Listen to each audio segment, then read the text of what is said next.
this February. 상상력이 결집되는 SF 영화에 어김없이 등장해온 레이저. Just hang on. 영화 속에서나 볼 수 있었던 레이저는 과거 죽음의 광선에서 21세기 문명의 이기가 되었습니다. Wipe them out. All of them. 전자제품, 통신, 의료기기를 비롯한 산업 전반에서 어느새 발전의 정도를 가늠하는 척도가 된 레이저. 레이저의 현재를 살펴봅니다.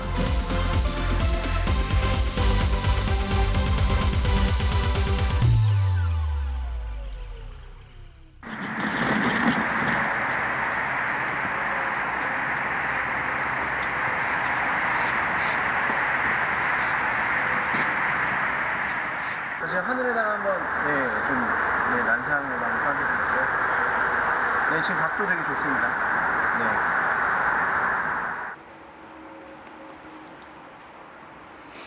비닐 하우스에 안 걸리죠? 네.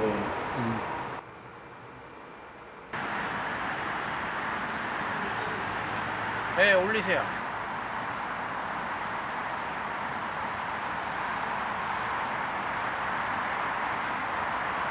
까만 밤하늘을 화려하게 수놓는 레이저.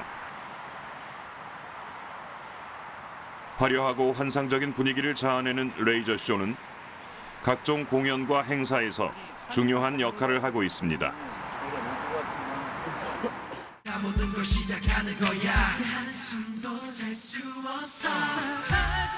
특히 공연장에서 분위기를 유도할 때 주요하게 쓰이는데요.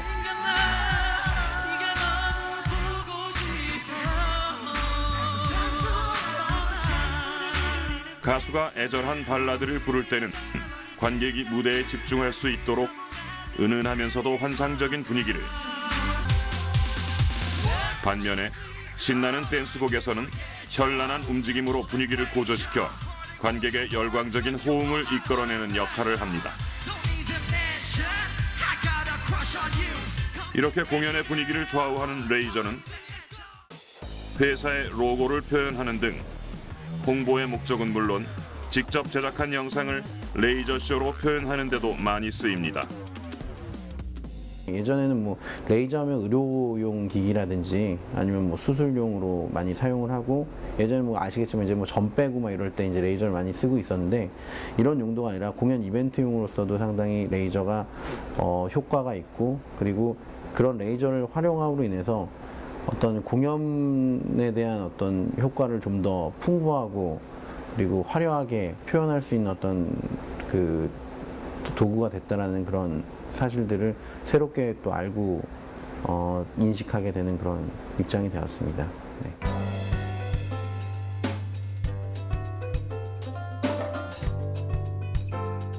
컴퓨터를 통해 작업한 이미지는 고스란히 레이저를 통해 구현되는데, 이렇게 글자는 물론 다양한 색깔의 움직이는 그림 효과까지 낼 수 있습니다. 원리는 무엇일까요? 레이저는 포인트입니다. 포인트를 사람들에게 선을 느끼기 위해서는 레이저 안에 들어있는 스캐너라는 밀러들이 있는데, 그 밀러에 떠는 회전 속도에 따라서 사람들에게 이게 선이 될 수도 있고 점이 될 수도 있고 아니면 면이 될 수도 있고, 그런 착각을 일으키는 기계입니다.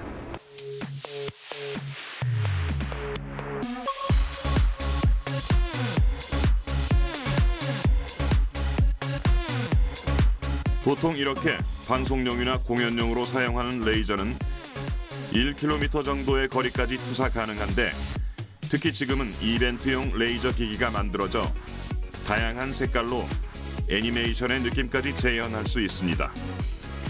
프리즘을 통해 무지개 색깔을 도출해낸 과거와 달리 현재는 반도체 칩을 이용하기 때문에 레드, 그린, 블루 세 가지 색깔을 혼합시켜 색깔을 만들어내는 겁니다.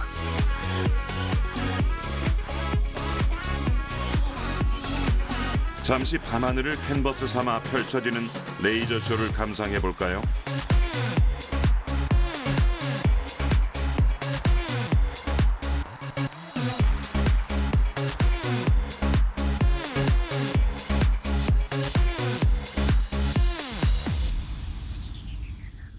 어떻게 보면 신선하고 좀 새로운 어떤 그런 그 공연계도 상당히 큰 패러다임을 만들어 놓은 그런 케이스이긴 하죠. 그래서 레이저라는 걸로 현재 어떤 공연물들도 제작을 하고 있는 그런 상황인 입장이고요.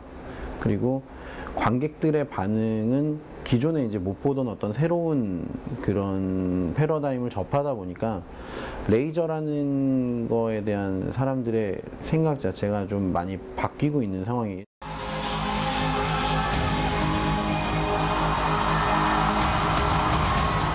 직진성이 있는 레이저를 자유자재로 다루면서 매우 환상적인 빛의 향연을 보여주는 신개념 퍼포먼스 레이저맨의 등장으로도 이어졌습니다.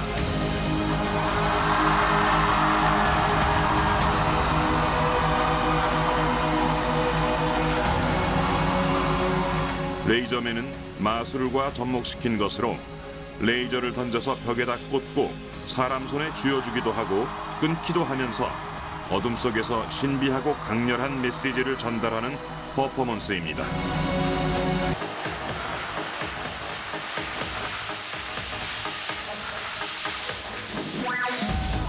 마치 SF 영화의 한 장면이 눈앞에서 펼쳐지는 것 같은 환상적인 분위기를 연출하죠.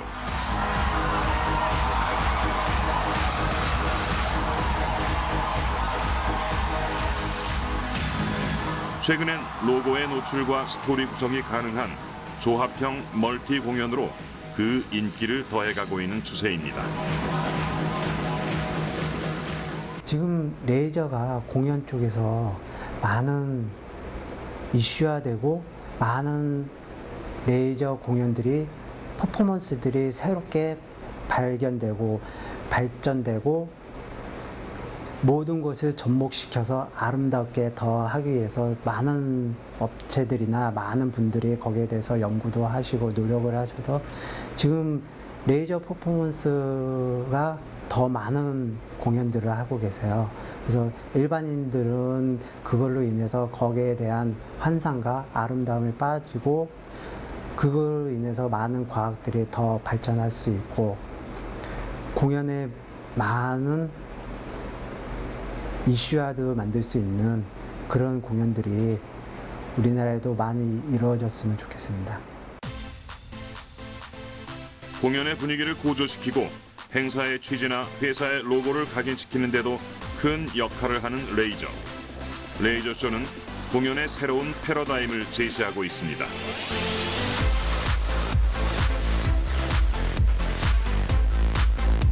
이렇게 공연에서 화려한 볼거리를 제공해주는 레이저는 도대체 무엇일까요? 레이저는 빛의 유도 방출에 의한 광 증폭을 뜻합니다. 즉 한마디로 빛의 하나란 뜻입니다. 본래 빛은 에너지의 일종이지만 다양한 파장으로 퍼져나가면서 세기가 점점 약해집니다. 하지만 레이저는 기체의 전기를 흘려 발생한 빛을 증폭과 재배열 과정을 거쳐 한데 모아 방출해 세기가 강하고 먼 거리까지 일직선으로 전달됩니다. 또 에너지를 점 단위로 집약시킬 수 있는 특성 때문에 공구 절삭은 물론이고 라식, 디스크 수술 등 의료 산업에 광범위하게 활용되고 있습니다. 레이저라는 것은 이제 빛인데 일반적으로 빛이다 그러면은 이게 전자파입니다. 전자파라는 것은 전장과 자장이 시간적으로 이렇게 변화가 되는 것을 전자파라고 합니다. 성질이 이제 세 가지가 있어요. 첫 번째는 진행하는 방향, 두 번째는 진동수, 다시 말해서 색깔, 세 번째는 파동이기 때문에 위상. 이 세 가지가 이제 지멋대로 이렇게 막 아무 방향으로 다 나가든지 또 모든 색깔이 나온다든지 위상도 지멋대로인 그런 상태를 우리가 보통 광선인데 레이저는 그 세 가지를 다 같도록 만든 광선을 레이저 광선이라고 그래요.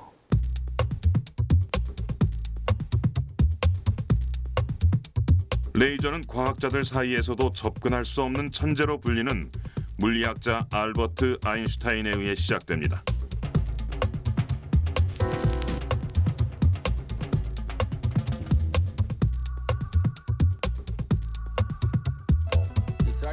1905년 아인슈타인은 세 개의 논문을 발표했는데 하나는 유명한 상대성 이론, 두 번째는 광양자론 이론, 세 번째는 화학에서 중요한 역할을 하는 브라우니안 운동에 관한 논문이었습니다. 특히 아인슈타인은 광양자론 이론 논문에서 빛은 입자라는 입자론을 통해 흑체 복사에 대한 정확한 원리를 밝혀냈습니다. 그리고 이는 양자학이 발전하게 된 큰 계기가 됐고 아인슈타인은 이 광양자론 이론으로 노벨상을 수상했습니다. 레이저의 시작이 된 광양자론 이론은 노벨상을 받을 만큼 혁신적인 발견이었죠. 이를 토대로 레이저라는 개념을 처음 생각한 사람은 바로 미국의 물리학자 찰스 타운스로 그는 1953년 마이크로파를 발진하고 증폭 기능이 뛰어난 장치인 메이저를 발명했습니다. 그리고 역시 미국의 물리학자인 티어도 메이먼에 의해 1960년 레이저 발진 장치가 최초로 개발됐습니다.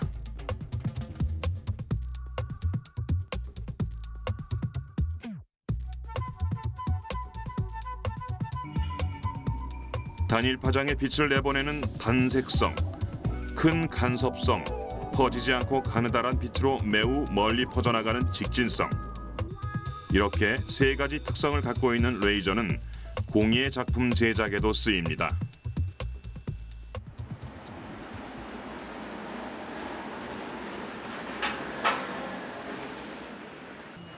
금속, 목재, 아크릴, 유리, 섬유 등 다양한 재질로 만든 작품이 한눈에 들어오는 이곳은 레이저가 주인공인 조금은 특이한 공방입니다.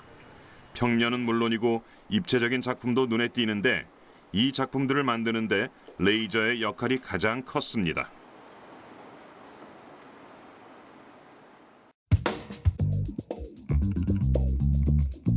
종이와 나무 등의 사진 이미지를 넣는 것은 물론 최근엔 조각조각 일일이 조립을 해서 3D로 형상화할 수 있는 제품까지 제작이 가능하게 됐습니다. 입체감을 즐길 수 있는 다양한 레이저 품목이 적용되고 있는 겁니다. 레이저는 특성상 재질을 가리지 않는 섬세한 표현과 함께 미세한 부분까지도 단시간에 완벽하게 구사할 수 있는 탁월한 장점을 갖고 있습니다. 야그 레이저, 그 다음에 이 야그는 보통 일반적인 금속 쪽에 이제 많이 좀 적용을 하고 있는데요. 예전에는 이제 램프 타입이라 그래가지고 일반적으로 쉽게 생각하면 이제 램프다 그러면 형광등 램프 같은 식으로 수명이 단기간 상당히 좀 짧았었어요. 근데 요즘은 이제 다이오드, 거기다가 파이바 이러면서 그 야그 레이저의 그 비중이 변경이 되고 하면서 이제 수명 시간이 3만 시간, 10만 시간 막 이런 식으로 상당한 시간을 갖다가 쓰게 되다 보니까 예전에 램프 타입보다는 이제 수명도 많이 길어졌고 그만큼 더 소량 컴팩트해지고. 이 공방에서 쓰이는 레이저 기기는 두 종류로 다이아몬드처럼 단단한 경도의 금속을 다루는 금속 레이저와 비금속 레이저입니다. 결론적으로 대상의 경도나 재질과 상관없이 레이저는 빠르면서도 정밀하게 자르고 새기는 작업을 가능하게 해준 겁니다. 그 다음에 저희가 쓰고 있는 것 중에는 이제 그 종이라든지 가죽, 펠트, 섬유류, 그 다음에 아크릴, 목재, 그래서 이런 부분까지 모든 레이저에 대한 부분이다 그러면 금속, 비금속 가리지 않고 심지어는 뭐 돌, 옥반지, 뭐 옥돌 같은 데에다 대리석에다도 레이저를 새길 수 있는 아주 다양한 부분을 가지고서 접목을 시킬 수 있는 게 레이저예요. 이렇게 워낙 다양한 곳에 접목할 수 있다 보니 공방을 찾는 사람들은 휴대전화와 만년필, 커플링에 이름을 새기는 것은 물론 새학기가 되면 아이들 책가방과 공책, 필기구 등에도 이름과 이니셜을 새기는 학부모들이 늘고 있습니다. 옷이나 모자 등 처음에는 생각지도 못했던 소품들이 등장하는 것도 이젠 흔한 일이 됐습니다.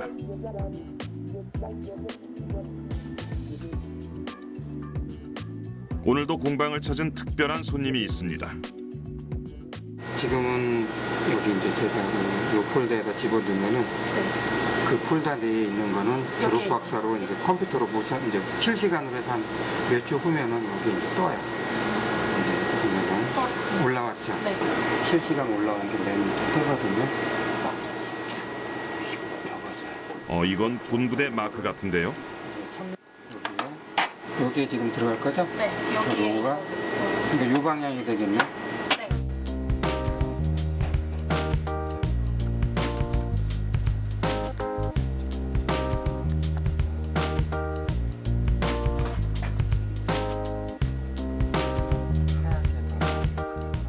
잘 나왔죠? 네. 중심이 싹 잘 나왔어요. 색깔도 하얗고.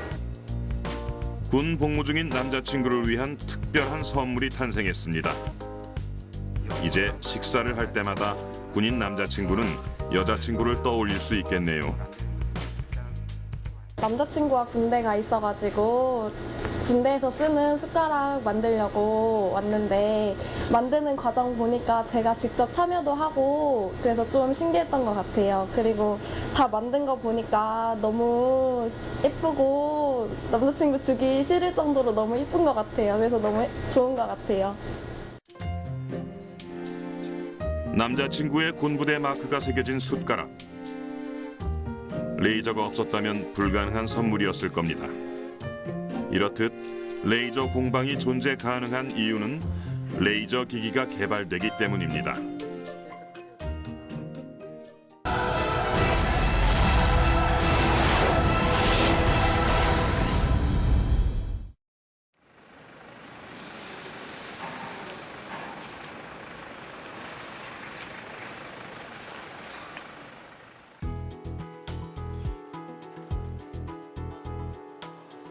이곳은 레이저를 이용해서 레이저 기기를 제작하는 레이저 기기 제조업체입니다.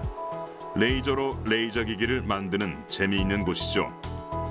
이곳에서는 금속 평면 절단기, 튜브 절단기, 레이저 용접기가 생산되는데요. 가공 전에 철판을 절단하는 것이 금속 평면 절단기. 재단된 철판을 레이저를 이용해 쓰임에 맞게 2차원 또는 3차원으로 용접하는 것이 레이저 용접기. 그리고 평판이 아닌 원형 각판을 쓰임에 맞게 절단하는 것이 바로 튜브 절단기입니다. 과거에는 2D에 제한적이었지만 제품이 다양화됨에 따라 3D 요구가 늘어나면서 디지털 카메라, 휴대전화, 자동차, 선박 등 다양한 분야에 3D 용접이 활용되고 있습니다. 무엇이든 쉽고 빠르게 절단해주는 레이저. 단단하기로 유명한 다이아몬드는 물론이고 레이저가 자를 수 없는 물건은 없습니다. 저희는 1600년대 그 뉴턴이 운동의 1, 2, 3법칙을 발표를 했는데 저희는 2법칙과 3법칙을 사용해서 설계를 합니다. 굉장히 그 심플한 이론이지만은 사실 레이저 가공기를 만들기 위해서는 이 이상의 이론이 필요가 없습니다. 그래서 저희는 뉴턴의 1, 2, 3법칙 중에 주로 물론 3법칙을 다 사용하지만은 그 이용해서 저희는 레이저 가공기를 설계, 생산하고 있으며 레이저 절단의 원리는 간단합니다. 우리가 어렸을 때 돋보기를 이용해 햇빛을 한 곳에 모아 종이를 태운 것처럼 레이저 역시 레이저 빔을 이용해 한 곳으로 고열을 발생시켜 그 열로 절단을 하는 것이죠. 그렇다면 국내 레이저 산업은 언제부터 시작됐을까요? 바로 1980년대 중반부터라고 합니다.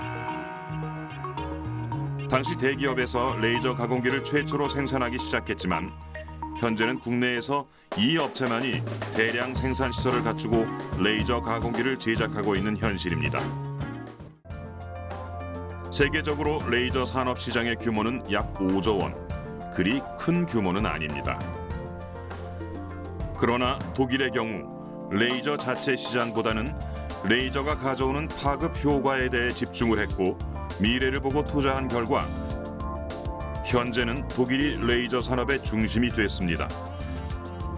즉 독일은 일찌감치 레이저가 독일의 모든 공산품의 품질을 높일 수 있는 도구라는 인식을 하면서 레이저 산업에 집중 투자를 했던 겁니다. 우리나라 역시 자동차, 조선, 통신기기, 반도체, 디스플레이 등 주력 산업 전 분야에 레이저가 사용되기 때문에 그 중요성을 인식하고 있습니다. 때문에 산업통상자원부를 중심으로 국내 레이저 산업의 혁신적인 발전에도 점차 관심을 기울이고 있는 현실입니다. 레이저는 더 이상의 어떤 그 환상적인 무기나 또는 내가 가질 수 없는 것이 아닙니다. 여러분 주위에는 레이저가 많이 있습니다.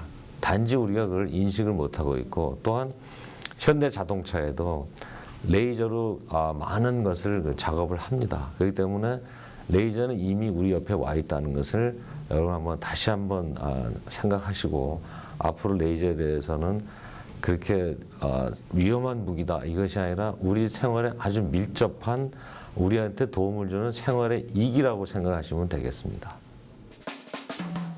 특히 오는 4월에는 금속 절삭기 등 각종 생산 제조 기술과 공작 기계가 만나는 서울국제공작기계전이 열리는데, 이 자리에서 국내 레이저 가공기의 우수성이 다시 한번 세계의 이목을 끌 예정입니다.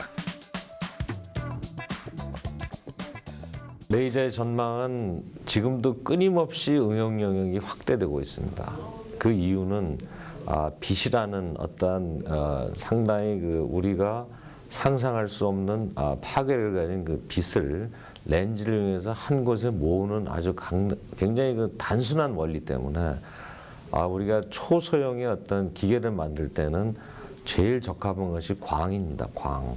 특히 광에서도 이제 집속된 광, 레이저가 되겠죠. 그래서 레이저는 반도체라든지 디스플레이 또는 에너지, 그다음에 조선, 자동차 모든 분야에 지금 활발히 쓰이고 있고, 또 앞으로 지속적으로 영역을 확대해 나갈 걸로 봅니다. 점점 응용 분야에서 그 보폭을 넓히고 있는 레이저 산업. 앞으로가 더 기대되는 이유입니다.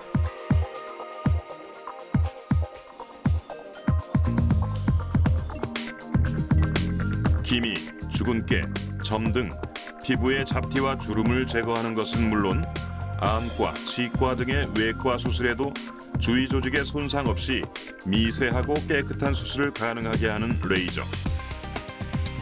때문에 의료 분야에서 레이저의 역할은 시간이 흐를수록 점점 더 커지고 있는 현실입니다. 우리 한의사들이 사용하는 전통적인 경락 이론에 맞는 침법과 또 레이저 치료 중에서 저단계 레이저라고 해서 치료 레이저를 결합을 해서 레이저의 어떤 생체 자극 효과하고 또 침치료의 전통적인 기혈의 순환을 돕는 치료 방법을 결합한 일종의 한방 치료 기술이다라고 말씀드릴 수가 있어요. 그런데 최근 레이저 침술이 알레르기 비염까지 치료 범위를 확대할 수 있다는 임상 결과가 나왔습니다. 건조한 환경과 집먼지, 집 진드기 등에 의해 발생하는 알레르기 비염.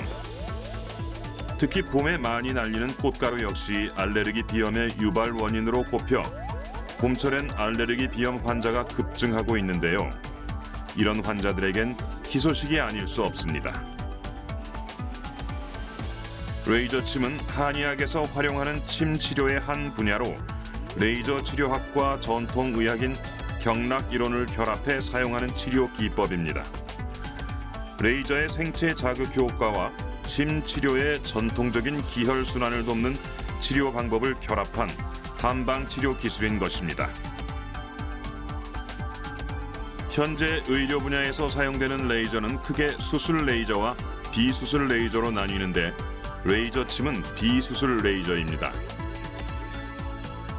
비수술 레이저는 치료 레이저 또는 저단계 레이저라고 부르는데, 레이저 광선이 전달하는 광자를 통해 세포 고유의 기능을 활성화시키고 면역 기능에 작용해 생체 자극 효과를 일으키는 목적으로 사용합니다. 수술 레이저는 우리 일상에서 이제 안과에서 각막을 깎아낸다든가 또 피부과에서 특정 부위에 점을 태운다든가 할 때 이제 직접 상처를 유발하고 할 수 있는 그런 고출력 레이저를 얘기하고요. 또 비수술 레이저는 그와 반면에 자극량이 가시광선이나 적외선 영역에 해당하는 600에서 800 정도의 이제 800 나노미터의 파장을 이용하기 때문에 직접적인 피부 자극은 없어요. In acupuncture, the primary tool is the needle. 가는 바늘로 우리 몸의 각 부위를 자극해 기혈을 조절하고 질병을 치료하는 침술. Iron, gold, and silver. 거슬러 올라가면 침술의 시작은 신석기 시대. 그때부터 인류 문명과 함께 시작된 고대 의술로 조선시대 때 한의학과 침술이 꽃을 피우게 됐죠. 레이저 침술 이전에도 전통적 한방 침술을 이용한 알레르기 비염 치료는 존재해 왔습니다.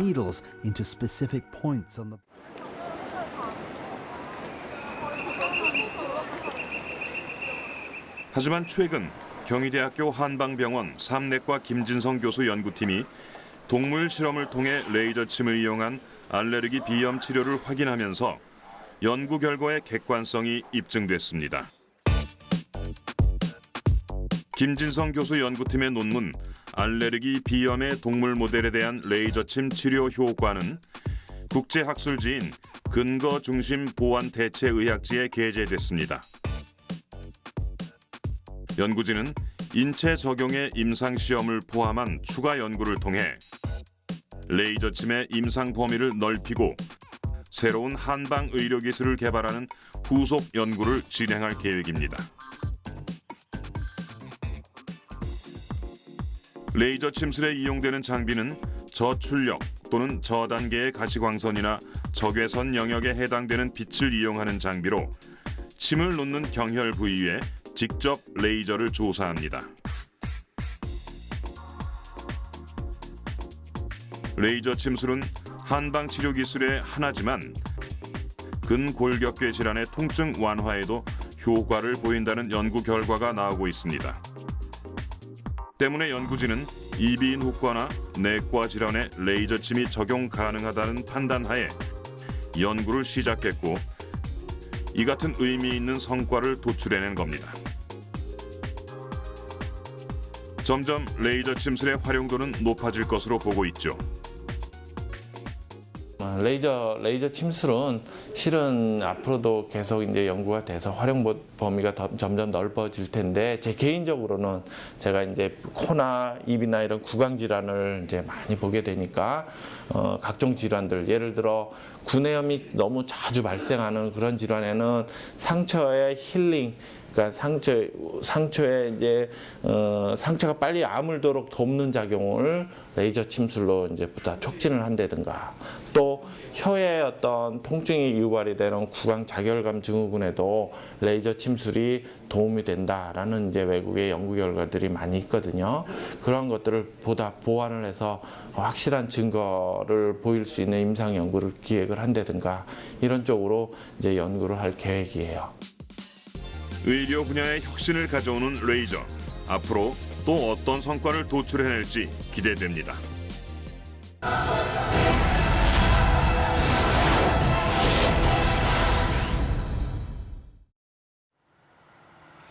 국내 최고의 브레인들이 모인 카이스트.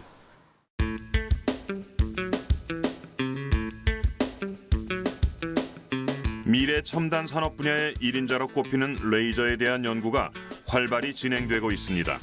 특히 이곳에서는 4가지 연구가 진행 중인데 첫 번째, 고출력 레이저를 이용해 나노스케일의 3차원 구조를 만드는 연구입니다. 좀 더 자세히 살펴볼까요? 고출력 레이저를 이용해 나노스케일의 3차원 구조를 만드는 연구는 고출력 레이저로 이광자 흡수를 해서 고분자를 만들어 초미세 나노스케일의 3차원 형상을 임의로 만들 수 있는 겁니다.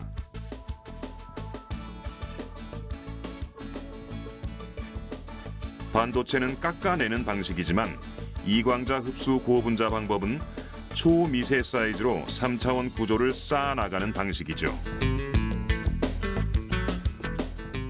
3D 프린터는 이제 분해능이 한 1mm 내지는 한 0.1mm밖에 안 돼요. 분해능이. 그러니까 정교하게 만들지만 눈으로 볼 때는 뭐 정교하게 보이지만 자세히 보면 이렇게 우둘우둘합니다.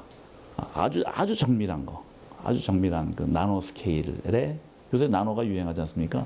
나노 스케일의 정밀한 3차원 형상을 만들어서 핏줄을 따라다니는 로봇을 만든다든지 거기에 필요한 모타를 만든다든지 뭐 이런 것들 그런 것들은 이 이광자 흡수 3차원 형상 제조법을 이용을 해야만 가능해지는 것이죠. 3차원 프린터로 만들면 혈관 속에 안 들어갑니다. 다 망가지고. 이 방법은 현재 세계적으로 10나노미터 정도까지 실현됐지만 카이스트 레이저 연구실에서는 30나노미터까지 성공한 상태입니다. 두 번째, 레이저로 스캐닝을 해서 3차원 영상을 만들어내는 연구를 들여다볼까요? 우리가 사진을 찍으면 영상만 확인되고 물체의 위치나 거리는 파악할 수 없는데 레이저를 사용하면 레이저 포인트마다의 시간 측정을 통해 위치별 거리 측정이 가능해집니다. 이렇게 해서 3차원 영상을 찍어낼 수 있는 건데 그렇다면 응용 분야는 어떻게 될까요?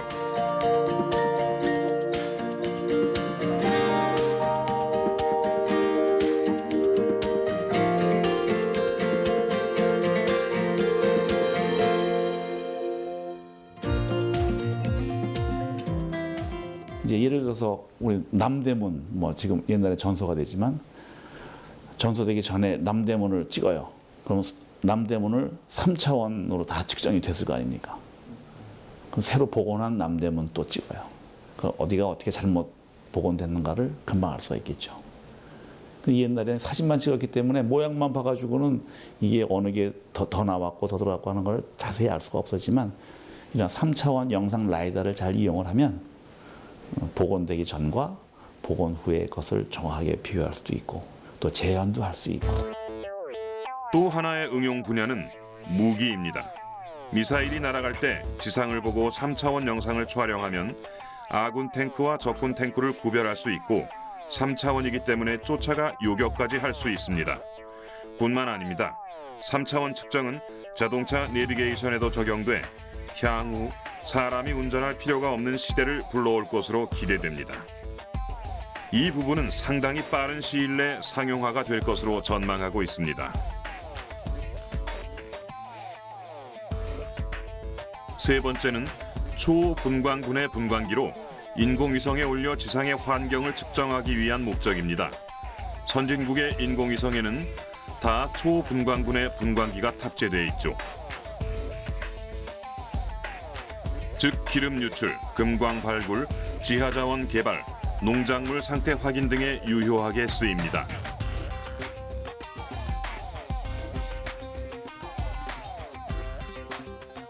마지막으로 연구진이 가장 흥미롭게 진행하는 연구는 고에너지 고반복률 에너지 개발입니다. 이 연구가 흥미로운 이유는 바로 인류의 꿈의 에너지라고 불리는 핵융합 에너지와 밀접한 연관이 있기 때문입니다. 이 핵융합 에너지를 개발하기 위해서는 세계적으로 두 가지 방법이 있는데 하나는 자기장을 이용하는 방법이 있고 하나는 이제 고출력 에너지를 이용하는 것이 있습니다. 이게 사실 핵융합이 일어나려면 10억 도 이상의 온도가 필요해요. 중수소 두 개가 핵이 만나서 이렇게 핵이 융합이 되려면 그냥 안 만납니다. 다 이렇게 도망가기 때문에.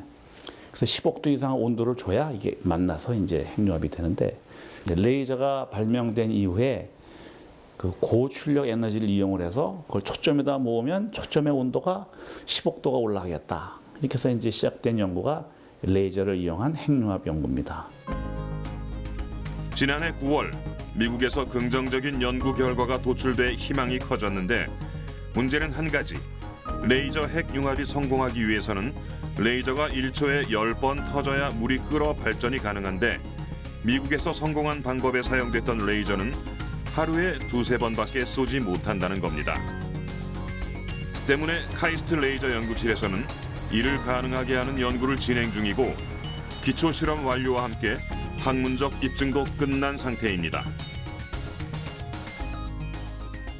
앞으로 한 2년 내에 이제 연구가 결과가 나올 텐데 그것이 이제 실질적인 스케일에서, 그러니까 그 전에는 한 10와트 정도 수준에서 입증을 했는데 이번에는 이제 킬로와트 수준에서 입증을 하려고 제가 연구하고 있고, 이것이 성공만 하면 이제 레이저 핵융합에 필요한 그 고에너지 레이저 개발이 이제 상당히 앞당겨져서 그 레이저 핵융합이 실용화될 수도 있습니다.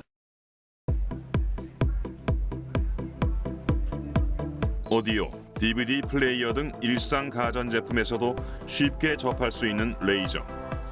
신물질을 개발하고 의약품을 개발하고 유전자 조작 부분에도 레이저는 주요하게 쓰입니다. 뿐만 아니죠. 레이저로 인해 전쟁의 양상도 달라질 겁니다. 레이저 요격이 가능한 시대가 오면 비행기, 헬리콥터, 미사일 등은 쓸모가 없어지는 겁니다. 가전제품부터 전쟁 무기, 그리고 핵융합 발전소까지 그 쓰임이 닿지 않는 곳이 없을 정도로 미래 첨단 산업의 천병으로 자리매김한 레이저. 레이저 기술은 지금 이 순간에도 발전을 거듭하고 있습니다.